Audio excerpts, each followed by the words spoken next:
La llegada es una película de ciencia ficción fascinante. Varias naves extraterrestres llegan a la Tierra y una experta en lenguas del mundo debe descubrir si vienen en son de paz. De humanidades, tecnología e inteligencia artificial hablamos hoy en Mitos del Trading.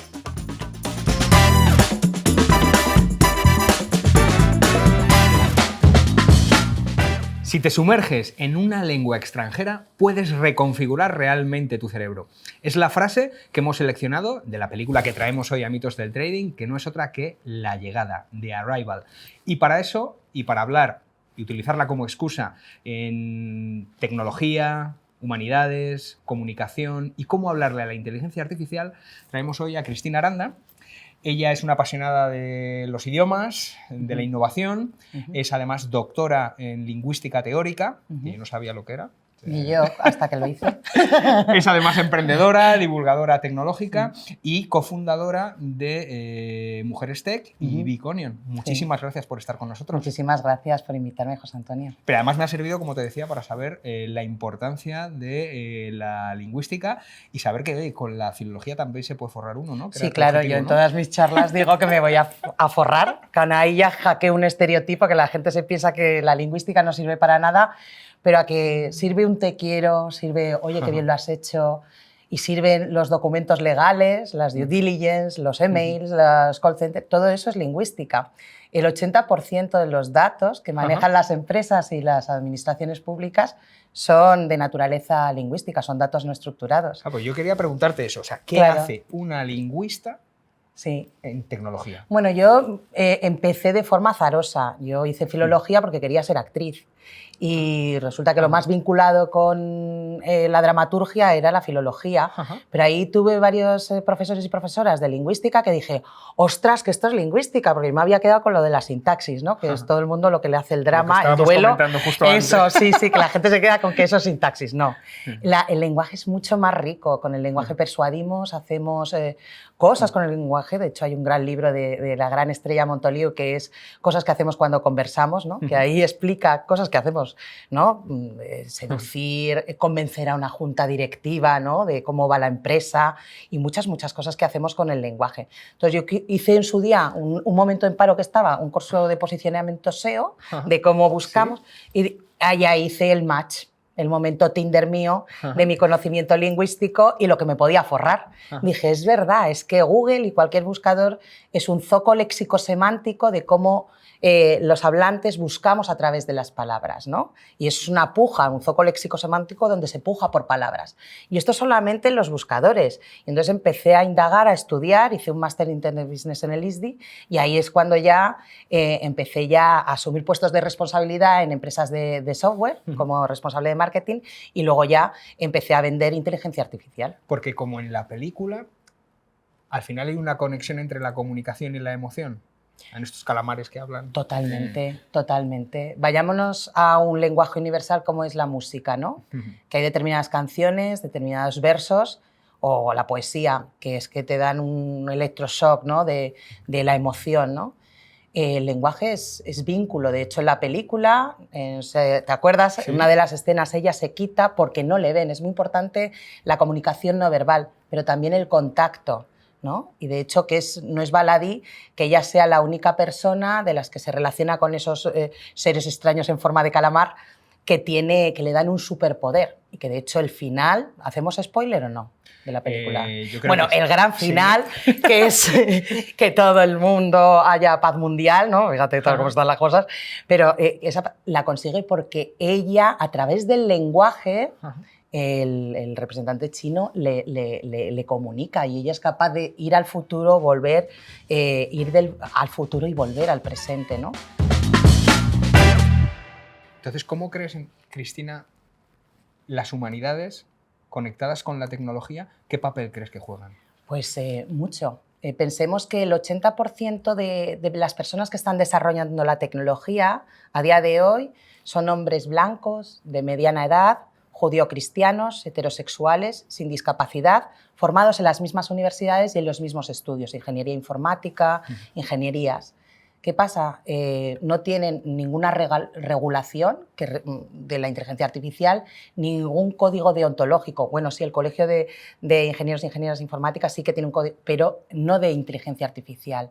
Con lo cual, se están desarrollando productos que tienen un impacto negativo en las personas y porque no están siendo justos. Los algoritmos que se emplean hoy, por ejemplo... Esa era una de las preguntas que tenía Sí. preparada, porque me pareció muy interesante que en una entrevista lo comentabas, que tenemos miedo al concepto de inteligencia artificial con el robot asesino de Terminator, y realmente el peligro son los propios sesgos, ¿no? Las propias personas. Exacto, que le estamos alimentando, ¿no? Esa inteligencia artificial, que es justo lo que estás diciendo, ¿no? Los sesgos proceden de los datos generados por las personas, incluso por las personas que están gestionando esos datos, los data science o ingenieros e ingenieras que están gestionando esos datos.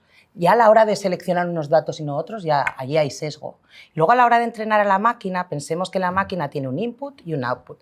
Si yo a la máquina le introduzco basura, va a generar basura. Entonces, si esos datos no los trabajo, no tengo una perspectiva, un enfoque de decir, oye, tened cuidado, que los datos, resulta que estamos entrenando a la máquina, pues, por ejemplo, para un proyecto de preselección de currículums. No, oye, que solamente estamos poniendo currículums, introduciendo currículums de hombres y no de mujeres, ¿no?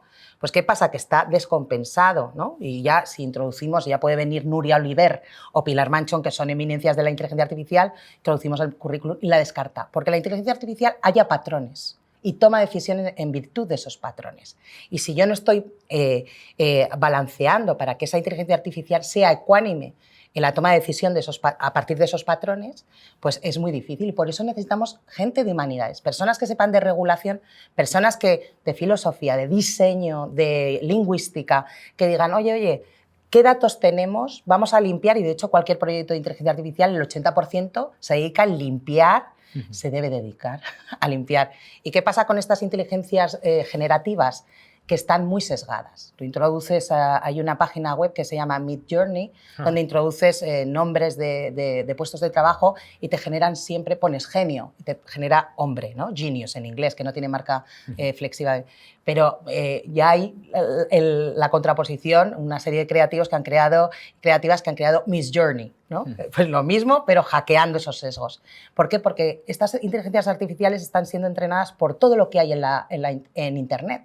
Y lo que hay en Internet es muy machista, es muy xenófobo, muy racista y muy homófobo. ¿Por qué? Y claro, si esos equipos... Lo comentaba justo Cristina, un compañero del equipo, José, que a la pregunta de la inteligencia artificial de dame 10 filósofos, daba 10 hombres y luego decía, oye, ¿por qué no me has dado ninguna mujer? Y decía, vale, aquí tienes la lista de mujeres, en lugar de que fuese algo inclusivo, ¿no? Claro. Tú piensas que nosotros, es como el gran dilema este, que es muy conocido, ¿no? El dilema de hay un accidente de un padre y un hijo y muere el padre, y acuden y les llevan al hijo a un hospital y aparece una eminencia médica y dice, ostras, no lo puedo operar. Entonces, la gente, hay muchas personas que no piensan que puede ser la madre una eminencia médica. Eso es lo que se llama parcialidad implícita, porque hemos sido educados por estos patrones. El sistema Daniel Kahneman, que es premio Nobel de Economía, de Think Fast, Think Slow, maravilloso libro, habla de esto. De Nosotros, sesgos, ¿no? Para ahorrar claro, nosotros tiempo, los humanos espacio, tomamos decisiones energía, en virtud de ese sistema de creencias, de sesgos.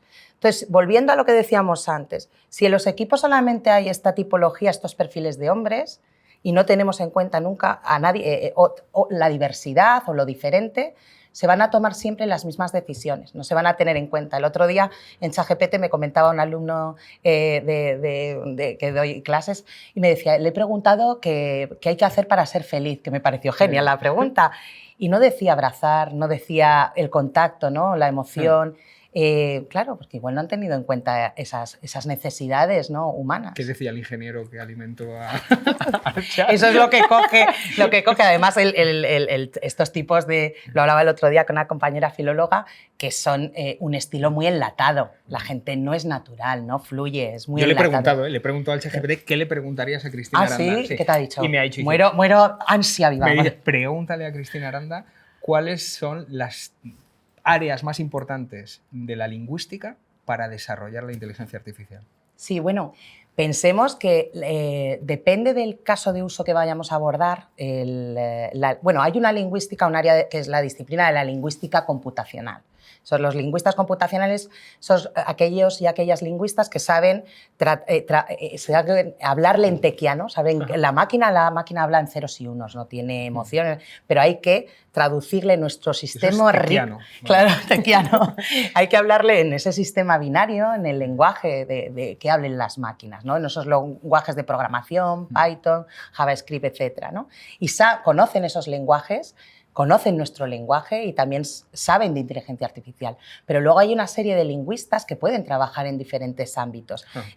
Yo soy lingüista teórica, yo puedo abordar a través de ayudar a extracción de patrones, pero también fonetistas, que son aquellos que trabajan el sonido para la parte de voz, ¿no? Si tenemos que trabajar en un proyecto de voz o de crear o trabajar con un asistente de voz, pues es necesario trabajar con esta tipología con fonetistas, con morfólogos, morfólogas. Entonces, pero sí que hay una disciplina específica que se llama lingüística computacional. Veredicto, ¿verdadero o falso? Si realmente nos metemos en una lengua extranjera, ¿podemos resetear nuestro cerebro, nuestra forma de entender la vida? Hablar otros lenguajes es maravilloso. Hay que estar abierto. Esto es como abrir las perspectivas, ¿no? Es el perspectivismo de Ortega y Gasset. ¿Por qué? Porque estamos estableciendo comparaciones. El léxico es cultura. Estamos viendo la realidad como la ven otras personas de otros lugares del mundo, ¿no? Y es mucho más enriquecedor a todos los niveles, vamos. Pues me encanta acabar así, con Ortega, las circunstancias, ampliando nuestro espectro, y muchísimas gracias por estar con nosotros, Cristina. Ha sido un verdadero placer estar hablando, pues eso, de cine, de trading y de cultura popular en Mitos del Trading. Muchísimas gracias, José Antonio. Gracias por estar con nosotros, Cristina. Gracias.